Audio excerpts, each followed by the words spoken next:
آپ میں سے بہت سارے جوان ہیں جن کی شادیاں شاید نہیں ہوئی، اور ایک بڑی تعداد ان لوگوں کی ہے جن کی شادیاں ہو چکی ہیں۔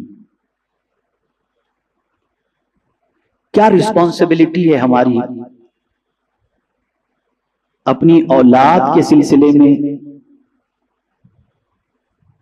اور ساتھ ہی ساتھ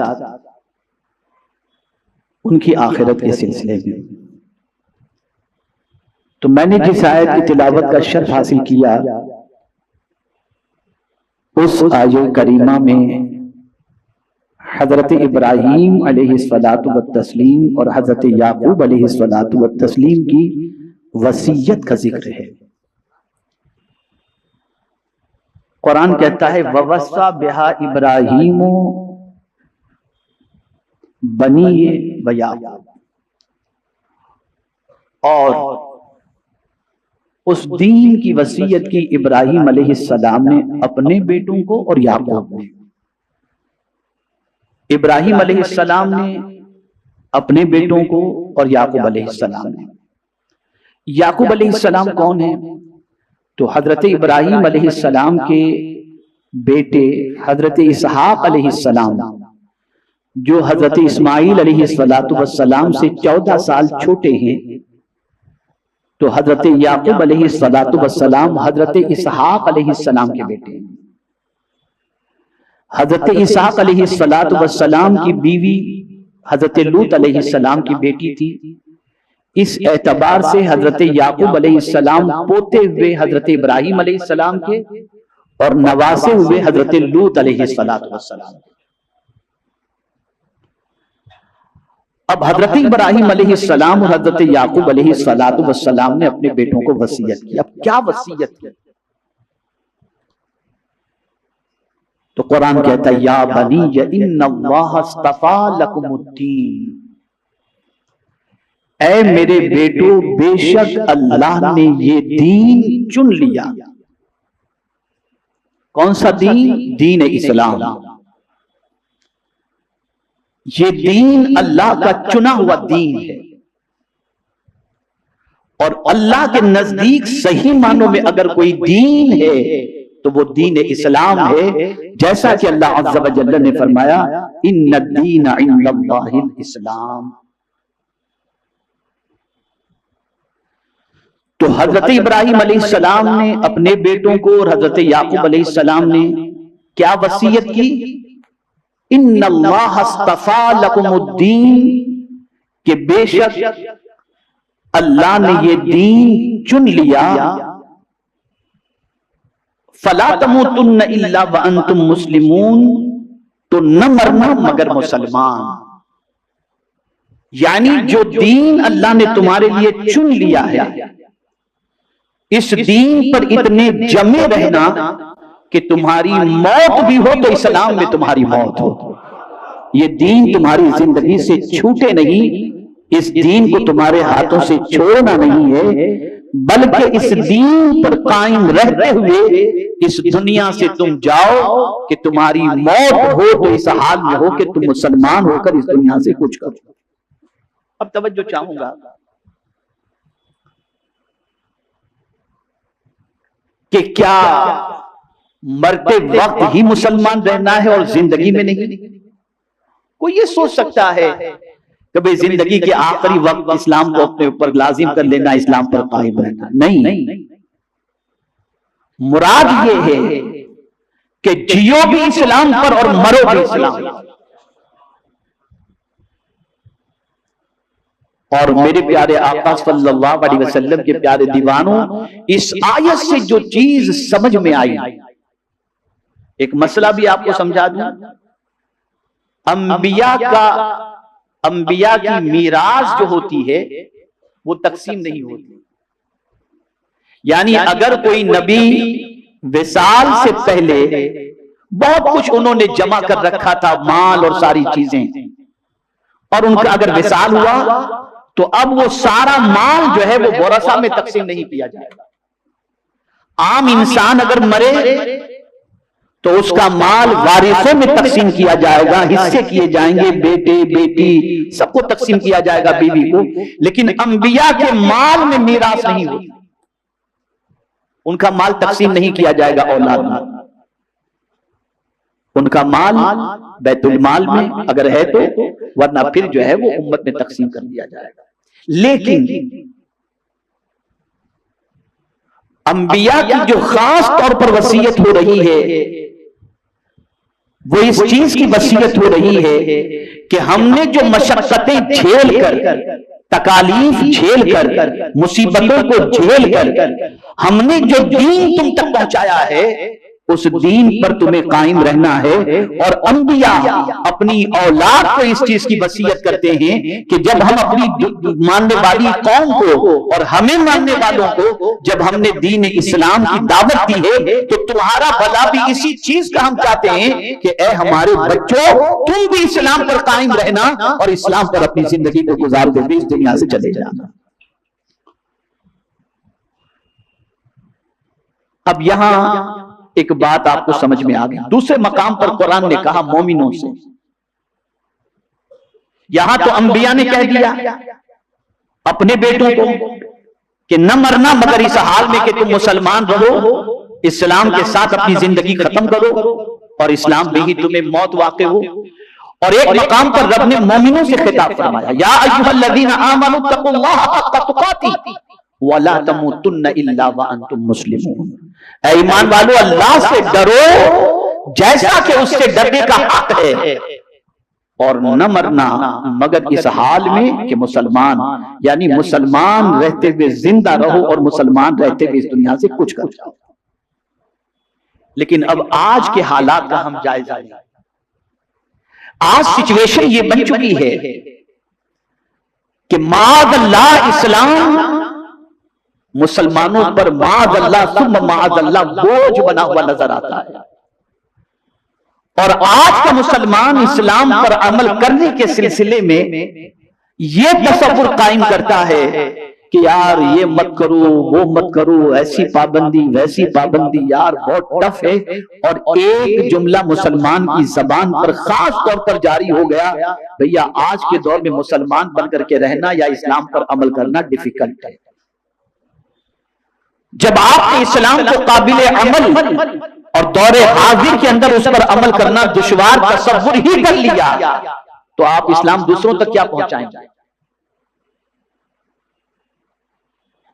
اسلام بہت آسان دین ہے۔ خود رسول رحمت صلی اللہ علیہ وسلم نے فرمایا الدین یسر ولا تعسر، دین آسان ہے، اس کو ڈیفیکلٹ نہ بناؤ، دین بہت آسان ہے۔ اب میں آج آپ کو جو چیز سمجھانا چاہوں گا اسے سمجھیے۔ آج ہم معاشرے میں دیکھتے ہیں لوگ کیوں دین پر عمل نہیں کرتے، کیا ریزن ہے؟ کبھی اس کو جاننے کی آپ نے کوشش کی؟ بس ایک زندگی گزر رہی ہے، کون سی چیز روک رہی ہے ہمیں دین کو فالو کرنے سے؟ تو قرآن نے اس کی وضاحت کر دی۔ قرآن نے واضح لفظوں میں بتا دیا کہ جو چیزیں دین کو فالو کرنے سے ہمیں روکتی ہیں وہ چیزیں کیا ہیں، تفصیل ہے پوری اس کی۔ لیکن آج دین کی طرف راغب ہونے سے اور دین پر عمل کرنے سے جو چیزیں روکتی ہیں ان میں سے صرف دو کا تذکرہ میں آپ کے سامنے کروں گا، اور باقی کا سرسری طور پر۔ میرے پیارے آقا صلی اللہ تعالی علیہ وسلم کے پیارے دیوانوں، سب سے پہلی چیز دین پر عمل کرنے سے اگر کوئی چیز روکتی ہے تو وہ چیز خواہش، اپنی آرزویں، اپنی ناجائز تمنائیں، یہ آرزویں ہمیں روکتی ہیں۔ خواہش کی پیروی انسان آسانی سے کر لیتا ہے، لیکن دین کی پیروی کی بات آئے تو انسان کے سر میں درد شروع ہو جاتا ہے۔ اسی کو قرآن نے مینشن کیا، ارأیت من اتخذ الہہ ہوا۔ قرآن کہتا ہے کیا تم نے اسے دیکھا جس نے اپنی جی کی خواہش کو اپنا خدا بنا دیا؟ یعنی ہونا تو یہ چاہیے کہ اللہ کی بات مانے، کہ اس نے اللہ کو اپنا معبود مانا ہے تو اللہ جو فرمائے وہ بات ماننی چاہیے۔ لیکن بندے کا حال یہ ہے کہ وہ اللہ کی بات نہیں مانتا، کہتا تو ہے کہ میں اللہ کا بندہ ہوں لیکن مانتا ہے اپنی خواہش۔ جو جی کہتا ہے کرو،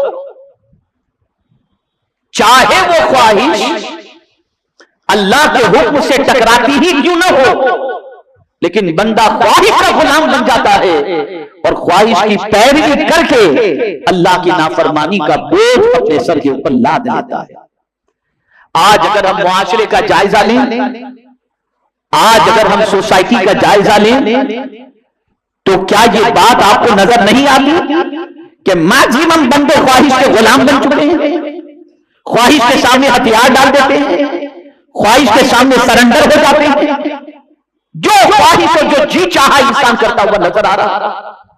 اسی کو قرآن نے منشن کیا، ارائیت من اتخذ الہہ ہواہ، یہ حضور سے رب فرما رہا ہے کیا ان کو دیکھا تم نے؟ کیا تم نے اسے دیکھا جس نے اپنے جی کی خواہش کو اپنا خدا بنا لیا؟ یعنی خواہش اسی کی بات مانتے ہیں، خواہش جھوٹ بولنے کی بولتی ہے، خواہش زنا کرنے کی زنا کر لی، خواہش راہ چلتی ہوئی لڑکیوں کو تکنے کی تک رہے ہیں، خواہش گندی پکچروں کو دیکھنے کی دیکھ رہے ہیں، خواہش آوارگی کی کر رہے ہیں، خواہش نماز چھوڑنے کی چھوڑ رہے ہیں، خواہش پکچر دیکھنے کی دیکھ رہے ہیں، خواہش عیاشی کرنے کی انسان کر رہا ہے۔ تو کہتے تو ہو تم اللہ کے بندے ہو، لیکن بات خدا کی کہاں مان رہے ہو؟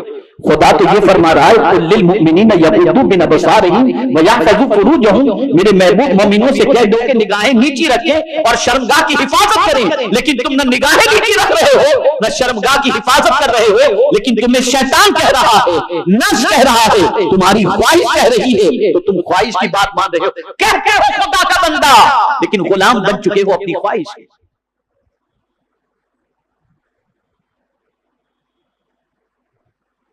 تو سب سے اہم چیز اللہ کی نافرمانی کی طرف لے جانے والی اور دین کے احکام پر عمل سے روکنے والی اگر کوئی چیز ہے تو وہ خواہش ہے۔ میرے پیارے آقا صلی اللہ تعالی علیہ وسلم کے پیارے دیوانوں، قرآن نے اس کی وضاحت بھی فرمائی اور ساتھ ہی ساتھ مفسرین نے اس آیت کریمہ کی تفسیر بھی بیان فرمائی۔ مفسرین فرماتے ہیں کہ اپنی خواہش کو پوجنے والا اور اس کا فرما بردار وہ کس طریقے سے ہدایت قبول کرے گا؟ جو خواہش کا اتنا غلام بن چکا ہو کہ جو خواہش کرے اس کو وہ پوری کرنے کے لیے تیار ہو جائے، وہ اللہ کے دین کو فالو کہاں سے کرے گا؟ اس لیے خواہش پر کنٹرول کرنا بہت ضروری ہے۔ مجھے یاد آ رہا ہے ایک وقت کے خلیفہ نے ایک بزرگ سے ملاقات کی، اپنے دل میں تمنا پیدا کی اور سوچا کہ چل کر کے بزرگ سے ملاقات کروں، لیکن اللہ والوں کو تو کیا وقت کا بادشاہ اور کیا سرمایہ دار، ان کو اس کی پرواہ نہیں ہوتی۔ لیکن جب ان کو اطلاع دی گئی کہ فلاں بادشاہ فلاں خلیفہ وقت آپ سے ملنا چاہتے ہیں، تو آپ نے فرمایا مجھ سے کیا کام ہے؟ میں ایک فقیر انسان ہوں، اس سے مل کر میرا نہ اس سے کوئی کام نہ اس کا مجھ سے کوئی کام، وہ کیوں ملنا چاہتا ہے؟ تو خلیفہ کے مشیر خاص نے کہا کہ حضرت خلیفہ کی اطاعت کرنا ضروری ہے، تو آپ وہ ملنا چاہتے ہیں تو اس کی بات آپ کو ماننی چاہیے۔ ٹھیک ہے، اگر وہ ملنا آپ کہہ رہے ہیں تو لے آئیے۔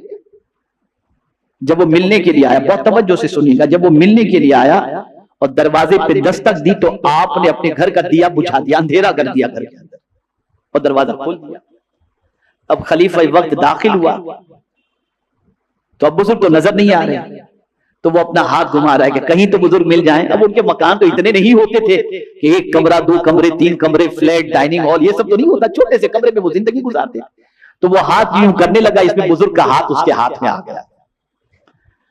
تو وہ بزرگ کا ہاتھ جیسے ہی ہاتھ میں آیا تو بزرگ نے اس کا ہاتھ جب اس نے پکڑا تو ہاتھ اس کا کافی نرم تھا، تو حضرت نے فرمایا کتنا نرم ہاتھ ہے، کاش کہ یہ جہنم سے بچ جائے۔ بس اتنا سننا تھا کہ اس کے اوپر ایک عجیب کیفیت طاری ہوئی، بے ہوش ہو کر کے گر گیا۔ جب ہوش آیا تو کہا حضور بس ایک نصیحت کر دیجئے میں چلا جاتا ہوں۔ غور سے سنیے گا، ایک نصیحت کر دیجئے میں چلا جاتا ہوں۔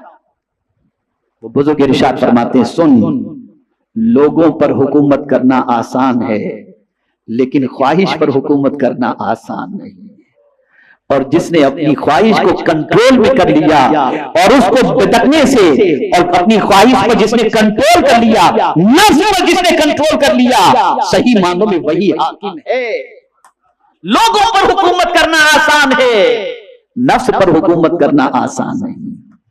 بہت مشکل ہے خواہش کو دبانا، بہت مشکل ہے خواہش پر کنٹرول کرنا، لیکن اللہ عز و جل کسی کی محنت کو رائے گا نہیں فرماتا۔ جب کوئی بندہ اس راہ کے اندر قدم بڑھاتا ہے تو پھر اللہ مدد بھی کر دیتا ہے، اور اس کی طاقت ایسی ہو جاتی ہے کہ وہ اپنی خواہش پر کنٹرول کرنے لگ جاتا ہے۔ تو خواہش کی پیروی سے بچو، یہ بہت اہم نصیحت میں آپ کو کر رہا ہوں۔ یہی خواہشیں یاد رکھیے گا ایک دن اتنی بڑی ہو جاتی ہیں کہ انسان کو کفر تک لے جا کر کے کھڑا کر دیتی ہیں۔ بہت سارے لڑکے لڑکیاں اپنا ایمان جو آج چھوڑ بیٹھتے ہیں وہ خواہش پوری کرنے ہی کے لیے۔ آنکھ لڑی، دیکھا نہیں کس مذہب کا ہے، محبت ہو گئی، بس یہ خواہش پوری کرنے کے لیے مذہب بھی چھوٹا، سب کچھ چھوٹا، اور آخرت بھی برباد ہوئی۔ خواہش پر کنٹرول کرو، خواہش پر کنٹرول کرو۔ میرے پیارے آقا صلی اللہ تعالی علیہ وسلم کے پیارے دیوانوں، اب آگے دیکھیں آپ دوسری آیت۔ اللہ عز و جل نے حضور صلی اللہ علیہ وسلم سے فرمایا وَاصْبِرْ نَفْسَكَ مَعَ الَّذِينَ يَدْعُونَ رَبَّهُمْ بِالْغَدَاةِ وَالْعَشِيِّ يُرِيدُونَ وَجْهَهُ وَلَا تَعْدُ عَيْنَاكَ عَنْهُمْ تُرِيدُ زِينَةَ الْحَيَاةِ الدُّنْيَا وَلَا تُطِعْ مَنْ أَغْفَلْنَا قَلْبَهُ عَنْ ذِكْرِنَا وَاتَّبَعَ هَوَاهُ وَكَانَ أَمْرُهُ فُرُطًا۔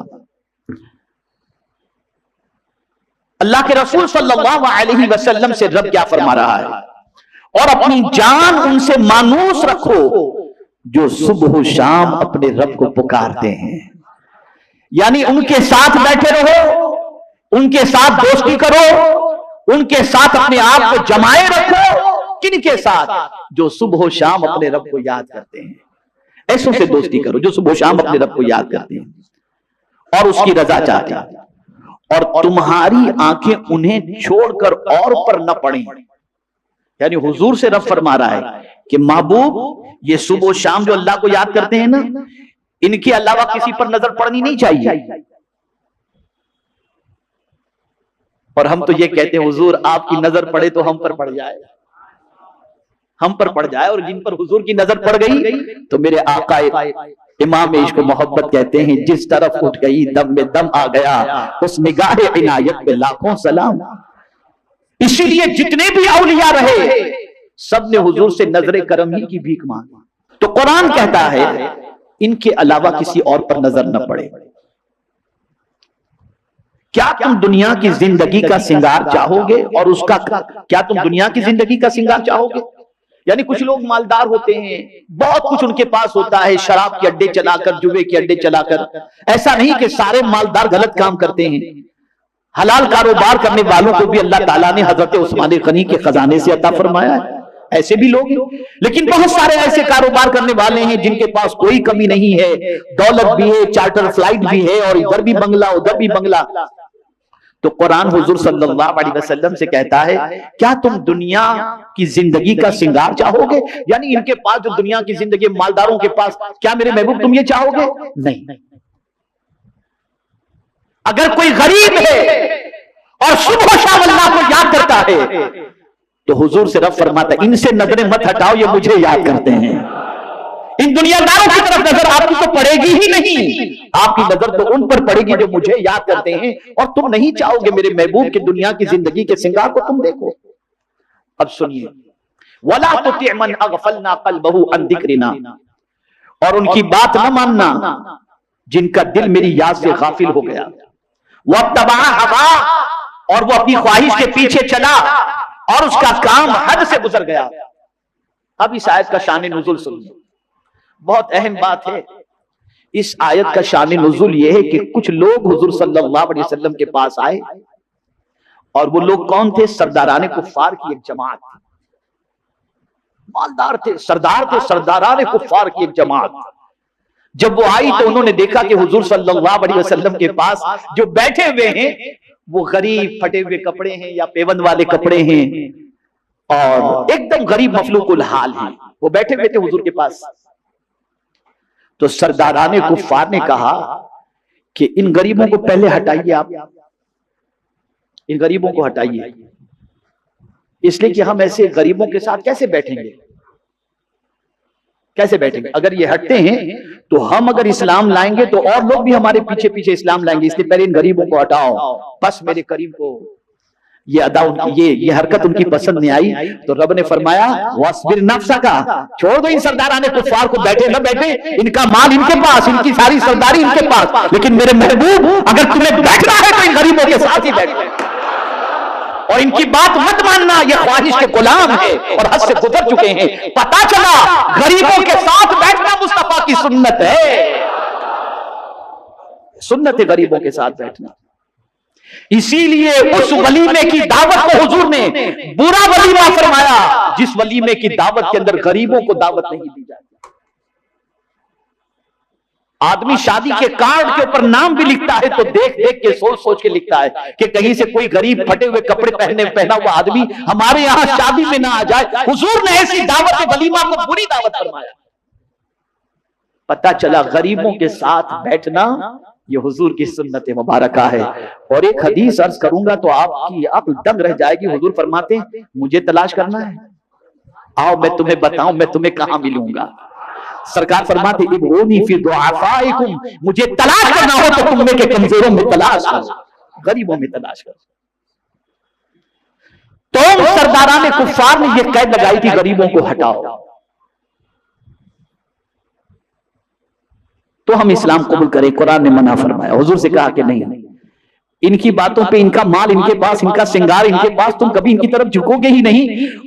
یہ خواہش کی پیروی کرنے والے ہیں، ان کا دل میری یاد سے غفلت کا شکار ہو چکا ہے، ان کی بات نہ ماننا اور ان غریبوں سے اپنی نظر بھی نہ ہٹانا۔ اللہ اللہ، پتہ چلا غریبوں پر مصطفیٰ کی نظر پڑی ہوتی ہے۔ اور وہ سرمایہ دار جو اپنی دولت کا صحیح استعمال کرتے ہیں، صحیح جگہ پر خرچ کرتے ہیں، ناجائز کاموں میں خرچ نہیں کرتے، حلال کاموں میں حلال روزی کو خرچ کرتے ہیں، ذرا ان کے لیے بھی بشارت سن لیجیے۔ اللہ اکبر، اللہ اکبر۔ حضرت عثمان غنی، اتنا مال جس کی کوئی انتہا نہیں، اتنا لٹایا اللہ کی راہ میں جس کی کوئی انتہا نہیں۔ حضور نے واحد حضرت عثمان غنی سے فرمایا عثمان تم جو چاہو کرو، تم جنتی ہو۔ تو مالدار ہونا بھی کوئی عیب کی بات نہیں، مال کا غلط استعمال کرنا گناہ ہے، ورنہ کسی صحابی کو حضور نے مال کمانے سے نہیں روکا، بلکہ مدینے میں پہنچنے کے بعد سب سے پہلے حضور صلی اللہ علیہ وسلم نے صحابہ کی تجارت ہی کا انتظام فرمایا، عقد مباحثات کرا۔ تو خواہش کی پیروی سے بچو۔ یہ آدمی ایک بار اس کی خواہش، اب آپ دیکھیں نا، خواہش تو اللہ رحم فرمائے، ایسی ایسی خواہشیں جس کی کوئی انتہا نہیں۔ تو خواہش انسان کو دین کی طرف آنے سے روکتی ہے۔ کبھی کبھی بہت سارے خرافات، جیسے آج کل شادیوں میں، اور ابھی کل 31 نائٹ ہے، اللہ خیر فرمائے، پتہ نہیں کہاں جائیں گے لوگ، کیا دیکھیں گے، کیا کریں گے۔ ابھی سے جو ہے وہ ہوٹلیں بک ہو چکی ہیں، ابھی سے پارٹیوں کی سیٹنگ ہو چکی ہے، سب کچھ کر رہے ہیں، سب کچھ کر رہے ہیں۔ ارے انجوائے کرنے کی لائف ہے، انجوائے کس نے کہا انجوائے کرنے کی لائف ہے؟ خواہش کے اتنے غلام بن گئے آپ، اتنے خواہش کے پیروکار بن گئے۔ یہ دنیا انجوائے کرنے کے لیے نہیں ہے، بلکہ یہ دنیا اچھے عمل کرنے کے لیے ہے، تاکہ آخرت میں یہ اچھے عمل ہمیں کام آ سکیں۔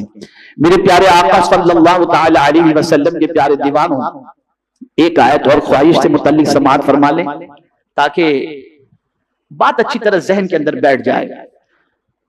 قرآن مقدس میں اللہ عز و جل نے فرمایا وَلَقَدْ آتَيْنَا مُوسَى الْكِتَابَ وَقَفَّيْنَا مِن بَعْدِهِ بِالرُّسُلِ وَآتَيْنَا عِيسَى ابْنَ مَرْيَمَ الْبَيِّنَاتِ وَأَيَّدْنَاهُ بِرُوحِ الْقُدُسِ أَفَكُلَّمَا جَاءَكُمْ رَسُولٌ بِمَا لَا تَهْوَىٰ أَنفُسُكُمُ اسْتَكْبَرْتُمْ فَفَرِيقًا كَذَّبْتُمْ وَفَرِيقًا تَقْتُلُونَ۔ اور بے شک ہم نے موسیٰ علیہ السلام کو کتاب عطا کی، اور اس کے بعد پے در پے رسول بھیجے، اور ہم نے عیسیٰ ابن مریم کو کھلی نشانیاں عطا فرمائیں اور پاک روح سے ان کی مدد کی۔ تو کیا جب تمہارے پاس کوئی رسول وہ لے کر آئے، اب سنیے گا، پوری توجہ رکھیے، پوری توجہ رکھیے، قرآن کہہ رہا ہے تو کیا جب تمہارے پاس کوئی رسول وہ لے کر آئے جو تمہارے نفس کی خواہش نہیں تو تکبر کرتے ہو؟ یعنی ایسا حکم کوئی رسول تمہیں عطا کرے جس میں تمہارے نفس کی خواہش پوری نہیں ہوتی تو کیا تم تکبر کرتے ہو، یعنی گھمنڈ کرتے ہو؟ یعنی اب تمہاری نفس کی جو خواہش ہے وہ گناہ کرنے کی ہے اور اللہ فرماتا ہے یہ نہ کرو، رسول فرماتے یہ نہ کرو، تو تم خواہش کے غلام بن جاتے اور کرتے ہو، کہتے ہو تمہارا کیا ہوگا دیکھا جائے گا، تکبر کرتے ہو اللہ کے فرمان کے مقابلے میں۔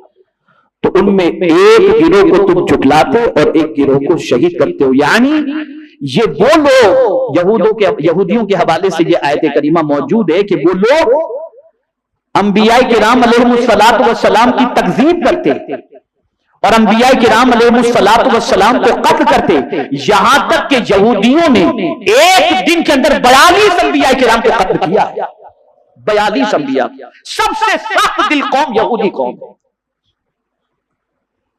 سب سے سخت دل قوم، اور جب ان کے سامنے رسول کوئی پیغام لے کر آتے تو ان کے اعتراضات اتنے بھدے ہوتے، کہتے ہم ان کی بات مانیں، یہ ہماری طرح کھاتے ہیں، یہ ہماری طرح چلتے ہیں، وہ کوئی مال بھی ان کے پاس تو اتنا ہے نہیں کہ ہم ان کی بات مان لیں، کوئی مالدار ہوتا، ہم سے اچھا ہوتا، دولت مند ہوتا، کوئی بڑا آدمی ہوتا تو ہم اس کی بات مانتے، اس طرح سے تکذیب کرتے، اور پھر یہی نہیں انبیاء کو قتل کرتے، اور میرے آقا صلی اللہ علیہ وسلم کو بھی زہر دینے والے یہی لوگ، شہید کرنے کا پروگرام بنانے والے یہی لوگ۔ لیکن میرے آقا صلی اللہ علیہ وسلم کے سلسلے میں تو اللہ نے واضح لفظوں میں فرما دیا تھا کہ میرے محبوب واللہ یعصمک من الناس، اللہ عز و جل لوگوں سے تمہاری حفاظت فرمائے گا، لوگوں سے حفاظت فرمائے گا۔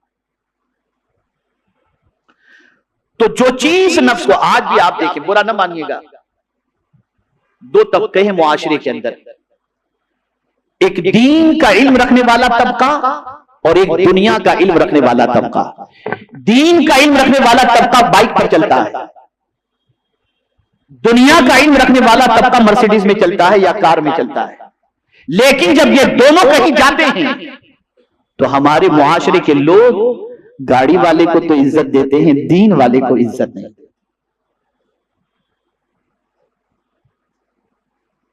اس لیے کہ معیار بدل چکا، سوچ بدل چکی، فکر بدل چکی کہ جس کے پاس دولت ہو وہی عزت کے لائق ہے، باقی عزت کے لائق نہیں۔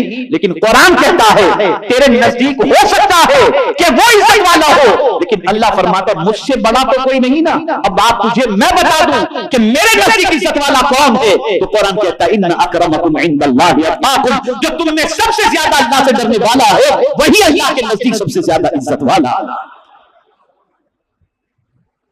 سوچ بدل گئی۔